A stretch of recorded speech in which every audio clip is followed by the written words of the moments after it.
ఈ నేల చాలా మంది పాత బస్తీ నుంచి వచ్చి హైదరాబాద్ పాత బస్తీ నుంచి వచ్చి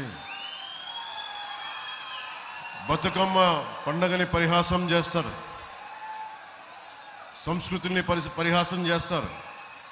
సనాతన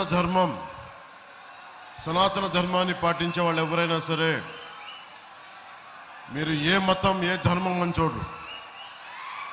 మీరు ముస్లిమా, హిందువా, క్రిస్టియనా, సిక్ ఇవన్నీ చూడం, బౌద్ధం అని చూడం. గుండెల్లో పెట్టుకుంటే సనాతన ధర్మం.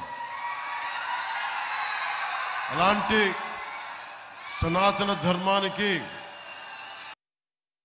దెబ్బ తగిలితే ఖచ్చితంగా బయటికి వస్తాం, గట్టిగా మాట్లాడతాం.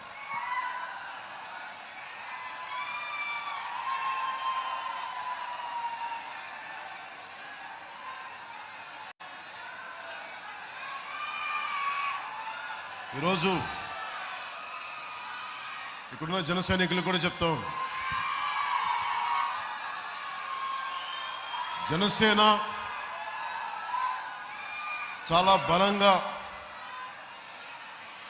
తీసుకోవడానికి దానికి మహారాష్ట్ర నుంచి కూడా స్ఫూర్తి ఉంది. ఆ స్ఫూర్తి ఒకరు ఛత్రపతి శివాజీ మహారాజ్ అయితే ఇంకొకరు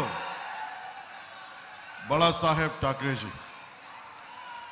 ఈరోజు ఆయన్ని స్మృతించే దినం కాబట్టి ముందు ఆయనకి నివాళులు అర్పిస్తూ సభను ప్రారంభిద్దాం. हिंदू हृदय सम्राट बाळासाहेब ठाकरे यांच्या पवित्र स्मृतीस अभिवादन. वीरांच्या संतांच्या प्रत्येकाला हसवणाऱ्या पुला देशपांडे, किशोरी आमोणकर, लता मंगेशकर यासारख्या सारस्वत आणि गायकांच्या मैं नमन.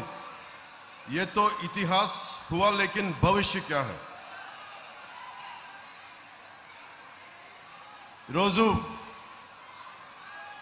5 సంవత్సరాల విదర్భలో ఎలా ఉంది, ఎలా ఉండబోతుంది,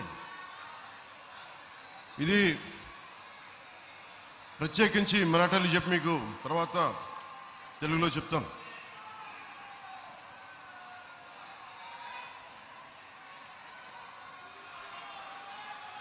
जिथे पाणी असेल बालक हसेल, महिला सुरक्षित आणि तरुण बेरोजगार नसेल. चल दोस्ता, तुला 5 वर्षानंतरचा विदर्भ दाखवतो.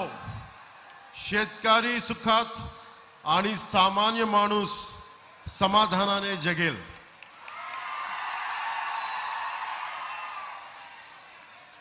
पता नहीं कल से आज तक मेरी मराठी में कितना सुधार हुआ है, पर कोशिश जारी है.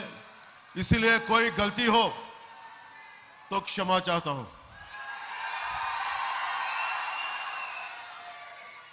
मी मराठी बोलताना चुकलो तर मला क्षमा करा.